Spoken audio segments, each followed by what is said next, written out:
A Saturday night train. Yeah, dozens of ordinary passengers on the way home, going to work. It's a weekend, so they're going to meet friends, misses. It's a Halloween weekend, right?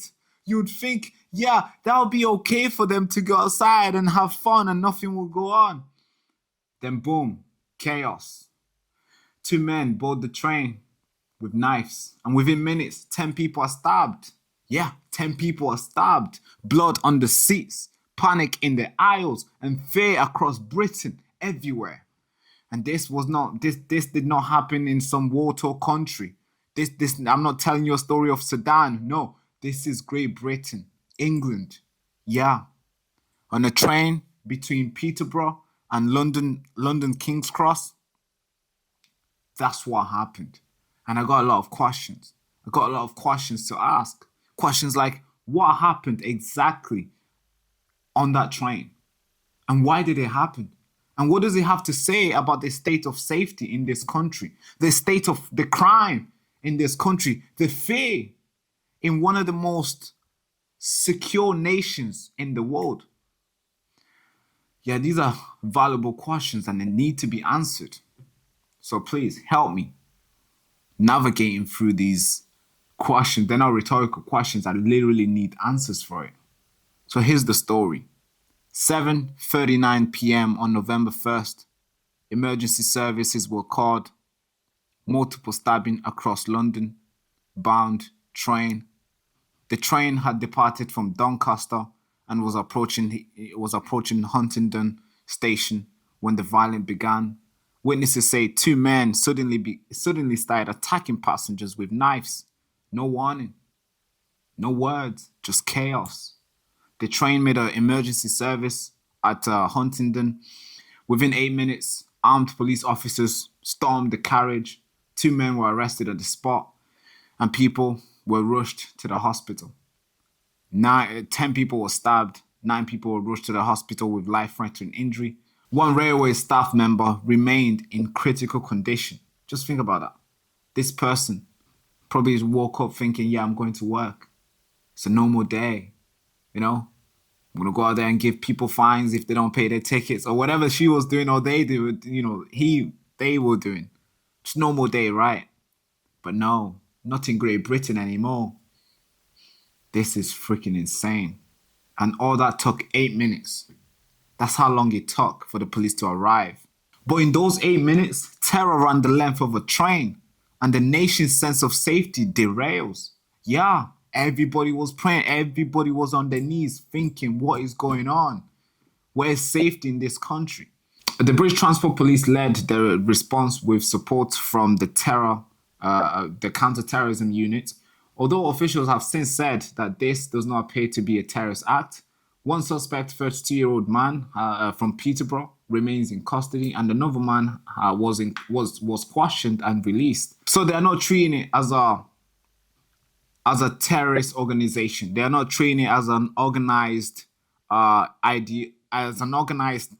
attack or as an ideological attack, but they are saying it and treating it as an isolated violent act. But that raises a lot of questions. I mean, big questions. If this wasn't a terrorist attack, what was it? What qualified an attack to be an act of terrorism? Because from where I'm sitting here and the news that I've consumed, I see people terrorized. I seen horror in their eyes. I was in Coach H. I was literally just listening to Audible on my phone. And then I had guys suddenly run past going, run. There's a guy stabbing literally everyone, everything. There was a few of us kind of looking at each other like thinking it was a joke, like it's Halloween, I'll be pranking. But then you could kind of see in their faces they were being serious. I kind of got my stuff and I was running. And everyone was really pushing behind us, really panicking. And at this point, I was kind of asking questions like, what's happening? Like, who is it? And they were like, a guy's just stabbing everyone back there. Put my hand on this chair, like just trying to push myself forward. And then I look at my hand and it's covered in blood. And then I look at the chair and there's blood all over the chair. And I'm thinking, okay, this is pretty serious.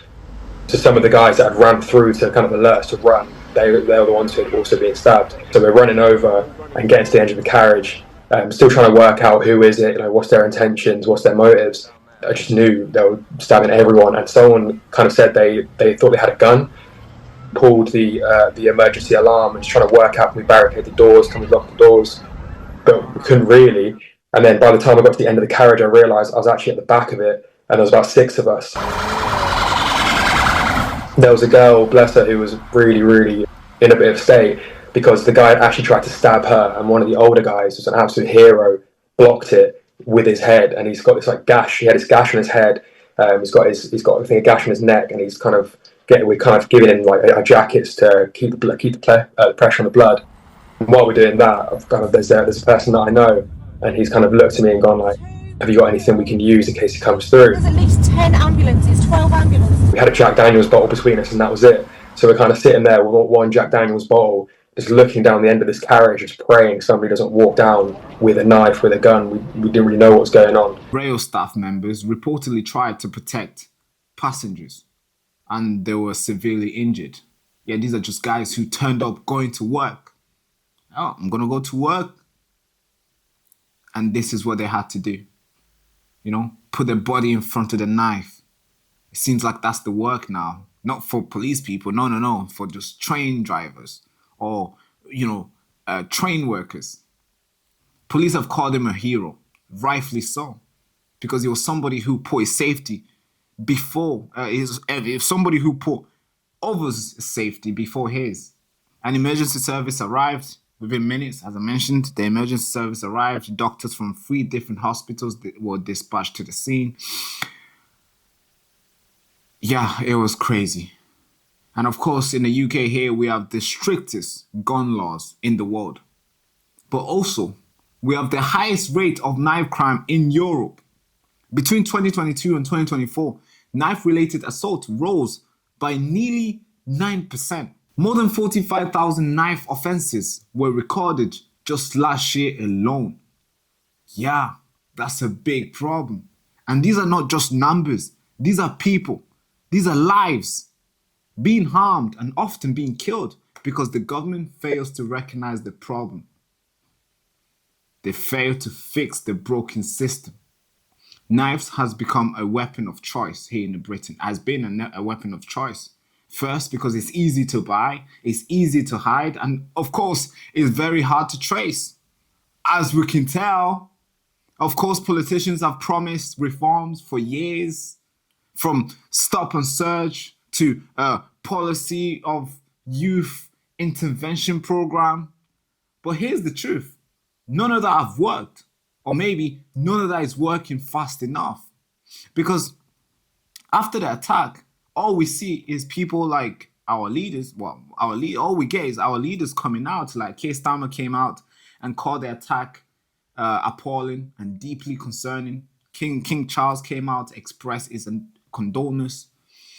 The rail operators also announced that they're going to review their security procedures.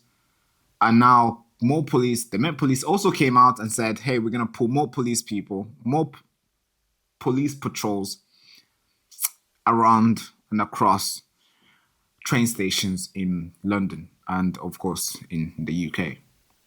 But these are just reviews and statements. They are not enough because this is not the first wake-up call. We've seen so many knives crime attack almost every single day. Here's the list that I got my team to get me here. Just the last 6 days in Britain. Do you remember the Oxbridge stabbing where 3 people got stabbed and we lost 1? A man who was just walking his dog or walking a dog and he got stabbed, dead. Yeah, that happened not long ago. A series of stabbing in Catford, London. 1 victim was stabbed, dead. That happened less than 6 days ago. Within a week. This is a span of a week. Manchester stabbing. Manchester City Centre near the Piccadilly station. There was a stabbing there. A 31-year-old was stabbed during a confrontation. He was left with serious injuries. That was Manchester. That's not enough. If we go in the middle, Birmingham. Teenagers were fatally stabbed. A 17-year-old boy stabbed near a bus station and he died at the scene. Yeah, this is just a week. This is just 7 days. This is just spanned 7 days. And all this, of course, from 26th of October till today.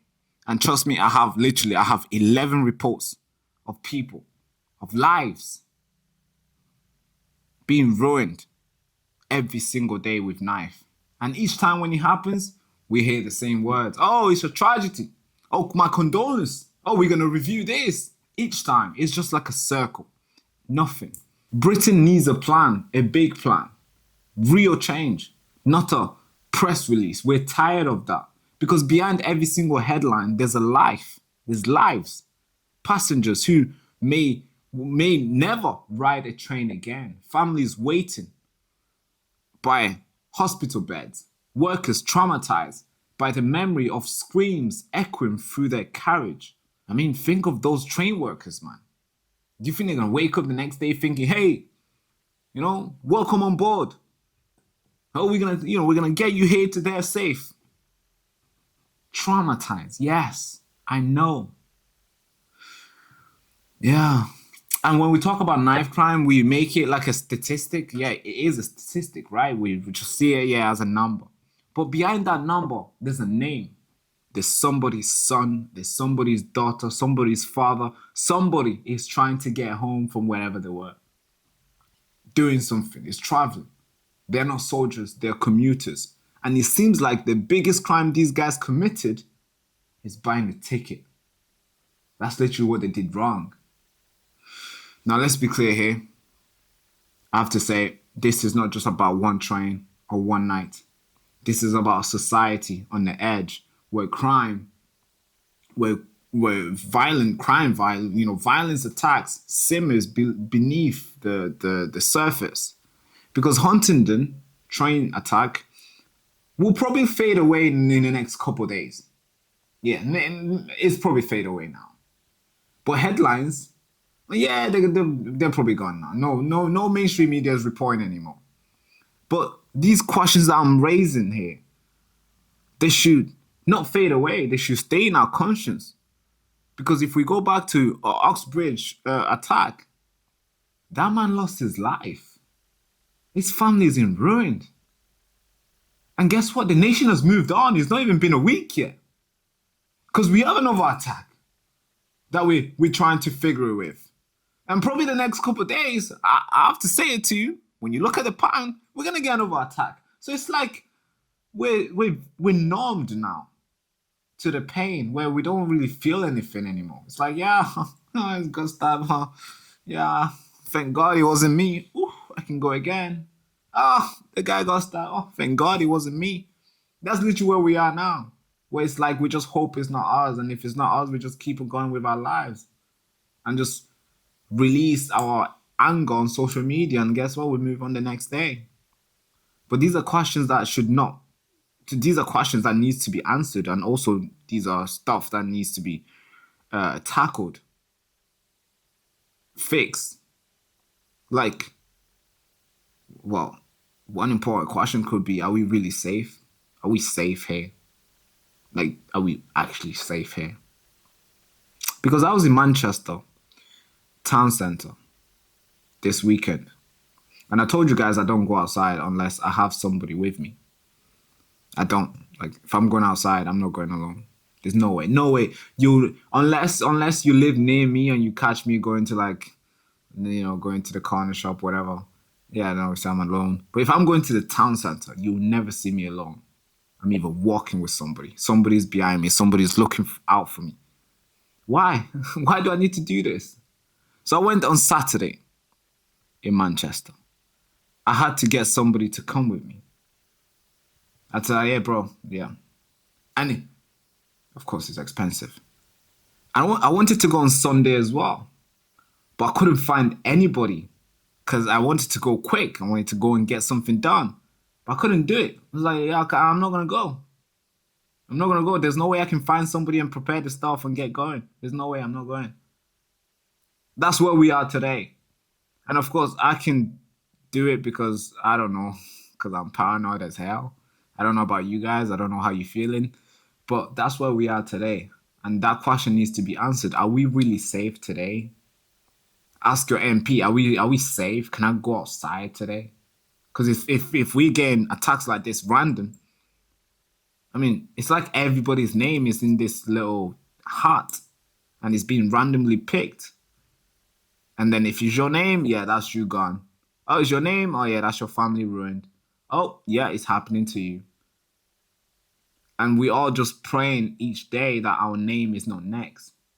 Our family's name is not, it's not next. We know we are in the heart. We are in this magical heart where anytime it could be you or it could be one of your close members of your family, close relatives of yours. It's happening. That's one question. Are we really safe? And the next question is, how much violence are we really going to normalize in the UK? I mean, are we gonna because this is becoming a new normal now, right? Are we like, how much more are we gonna get to the point where it's like, all right, this is fine now. This is the level we wanted it. Yeah, this is the level. Yeah, just 10 stabs a day. That's fine for us.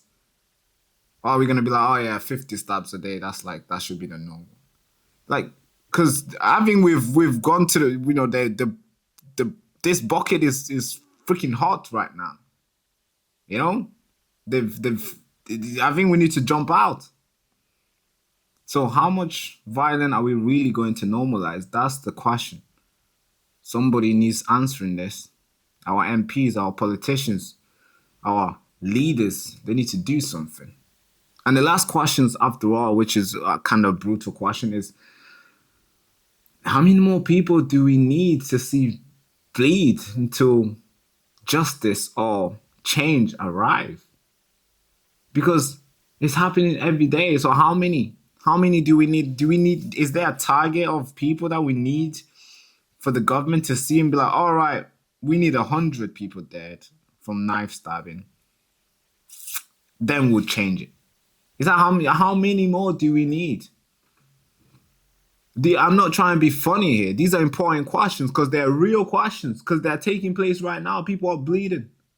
Saturday, somebody just wants to go and travel around wherever you want to go. You're going from Doncaster to whatever place you're going in London. You just want to, you're just praying to get there on time. That's basically your worries when you're in a train. You're just praying you get there on time. But nowadays, you have to pray that somebody doesn't stab you along the way before you get to the train station or while you're in the train. It's freaking insane. Wow. What's happening to Britain is crazy, man, because this is like, this meant to be a peaceful, modern, but somehow it's freaking vulnerable. Because we're promised that safety, we assume, maybe promised, that safety is guaranteed. But I guess that safety is only as strong as the system that protects it. So I hope something gets done. I hope the government and the people realize that something needs to be done. But thank you so much for watching. If you're new to the channel, make sure you like, comment, and subscribe to this beautiful channel. We are your front line of information war. I know these stories are quickly buried as soon as it happens. And most of these news outlets, most of these recent stabbing that I had to look up were never reported. People that died, never reported. Girls are being stabbed, who's stabbing girls? Girls are being stabbed, never reported. I had to dig them out. I'm like, oh, fine, there he is. Wow, that's crazy. So yeah, so this is an important channel for you, especially if you think and you value truth. So if you're new to the channel, again, subscribe. Of course, if we've earned your sub, of course. But thank you so much. So then I was born in a refugee camp in Tanzania. At the time, there's so many people ran there. A lot of people were going there, real refugees, after being butchered from the civil war that erupted in Congo. My parents applied for asylum to all the countries. They waited. Now, then I was born in that camp, the same camp. I'm talking tents. I was born there. Now, we're waiting and waiting and waiting. For 14 years, we were waiting. Now, Of course, these guys could choose to wait as well, but these guys hijacked that and they come in the country illegally. Now, the media will brand you guys racist, far right, the worst people here, the worst group here. How come the good group didn't invite me to go speak over there?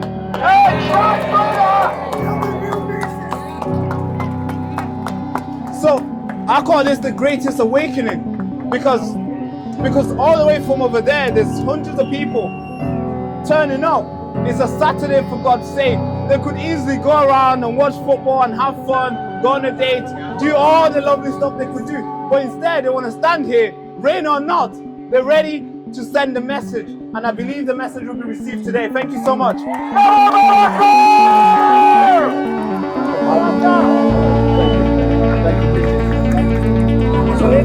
For anybody in the back who struggled to hear this young man's story, one incredible, brave young man. Oh yes, I agree.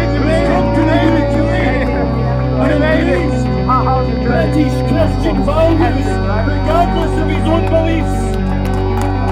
Let's hear it for Baraka. Thank you.